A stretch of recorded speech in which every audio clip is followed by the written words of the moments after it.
Despite the use of advanced implant techniques, we still have patients occasionally where you just can't seem to find a spot where there's a reasonable pacing threshold. So here's an example, and you can see we're using the orthodromic snare technique, and with this we're able to put the lead all the way around the vein, and everywhere we went, the thresholds were over 5 and sometimes greater than 10. So we did the usual things to make sure that we were actually connected properly and all that. And then we thought, well, maybe if we changed from the Medtronic lead to the short or the long spiral lead from Boston, maybe that would help.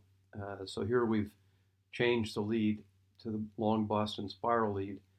And to get the full benefit, we had to take the snare out to allow it to take the proper curves. And even with that and moving the lead all along the vein, we were still having extremely high pacing thresholds. So we went down to the posterolateral branch relatively easily and put the lead in there. And again, the same thing everywhere. And we eventually found a spot that sometimes paced at 5 volts. And we thought, well, maybe we'll keep that and see what happens.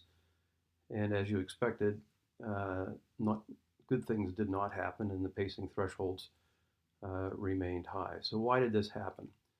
One thought is that there's scar tissue everywhere. So on a CAT scan, we were able to see that the muscle is here, and that there's somewhere between 5 and 10 millimeters of fat all around the surface of the muscle. And yes, the BMI was elevated, which probably explains this particular case.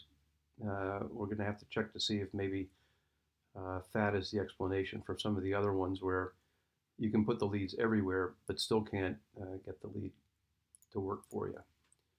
So I thought that was interesting. I thought you might find that interesting. Thanks.